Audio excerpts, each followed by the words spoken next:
Hello, we're Twin Atlantic and you're watching Amplified TV.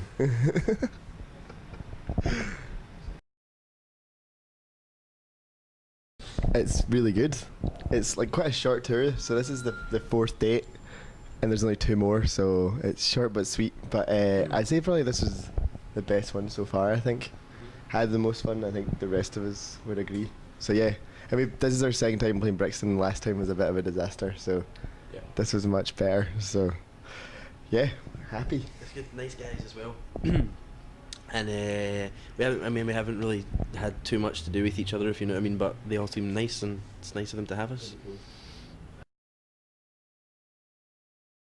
The highlight of the tour, just playing in the UK again. We've kind of we didn't like take time off. We've actually been busier than we've ever been before, because we left for a kind of full American tour in March, the start of March, and then we've been writing since we got home. So we've not really played shows to kind of anyone really in the last kind of couple of months. So it's just good to be playing shows again, to be honest.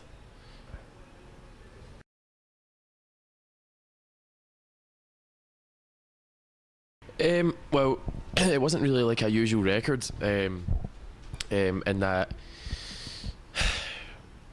it was kind of like it's more of like a collection of songs since we started writing music together. Like, I don't know, like maybe 2 years or a year and a half's worth of writing kind of put into one, and just kind of, I don't know, it wasn't like a usual writing process where, you know, bands would maybe write for like a few months and then get like one general sound, if you know what I mean, or go like have an approach. We more or less just kind of kept plugging away, playing small shows, and then got signed kind of out of nowhere, and just kind of had to make a record. So we didn't really have, I don't know, an angle on it. So the writing process was just kind of making music for fun, because we wanted to make music that we liked, if you know what I mean, I guess. Yeah, and I guess like subject matter wise, the way I kind of write lyrics would be whatever music we make together first, like that has to kind of strike a chord in me, and whatever kind of mood that puts me in will kind of set me off thinking about something, and then, you know, I guess that's how it kind of falls into place.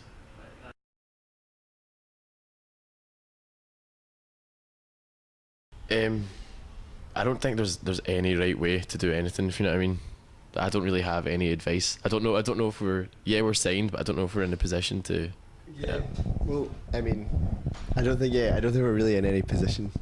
But personally, I think it was we just put all our eggs in the one basket really, and just kind of treated it like we were like a kind of full-time band. We all kind of stopped uni and took every opportunity we could. So that meant if jobs got in the way, we would do the band thing over the job and stuff like that. So I think eventually we all got fired, but by that point we were touring enough that we were kind of managing to not make any money, but not be losing money. So I think, and for me personally, not that we're a big band or anything, but I think it was just we kind of had to put everything into it. It had to be like practice 5 times a week and stuff like that. So that's how we kind of Go with it. yeah, it's pretty much. Like, I would say like aside from like the work ethic, which has to be there, as Craig was saying, like most successful bands out there, like all your favourite bands, worked really hard at it. But aside from that, like artistically, I always think it's important to write music that you want to write, as opposed to writing music that you think people want to hear. Because like the people who like jump on bandwagons and try and like emulate what's popular generally doesn't work, you know. Bands get big because they're original and because they do things differently, and I think it's really important to just be honest with yourself, and people can tell when your music's honest and when it isn't. So it's really important that you just, you know, stick to your guns and just do what you want to do.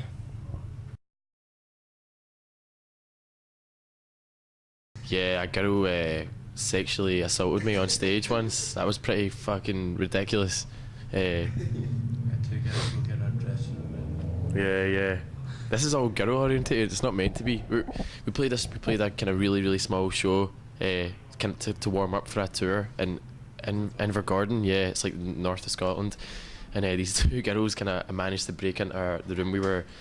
Our dressing room, I guess, and then I don't know, they just stood there and screamed at me. That was pretty awkward. It's not like I'm a total movie star or anything like that, just playing a band, and that was pretty awkward. People getting tattoos of our lyrics and things like that it's not weird, it's actually really, really cool, but you just don't really know.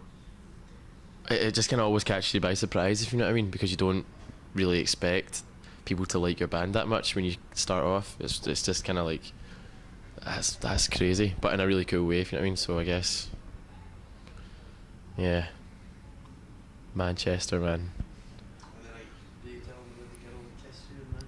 Yeah, you can tell if you really want to. That's it. A girl came on stage where we were playing and just kind of kissed me as we were playing, and it was on the arse. on the. That's my question, like, pretty much. Before we embarrass ourselves anymore, let's move on. I think it varies between all of us. Like, I think, well, when we all, like, because Sam and Ross, whoops, they went to school together, so, but me and Barry, I didn't really know anyone, and Barry didn't really know him before we joined the band. So I think we all kind of brought our kind of separate influences. So, I mean, I grew up on just, well, like the Beatles and Nirvana and like Rage Against the Machine and bands like that, and the rest of the guys have theirs. So I'll let you tell them. But I don't actually know, like. Oh, Ross had no influences. Yeah, no influences. Yeah, this is the first time he'd listened to music. Yeah, it just flowed through me. Like, we just went into the Brixton. Yes, cigarettes. That's about it. A passion for beards. Cigarettes and hair. That's all you need. And fair enough.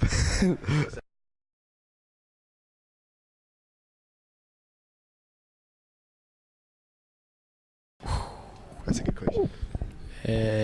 We can just answer this, man. We'll let you take a few. Okay. It can be Barry's perfect festival.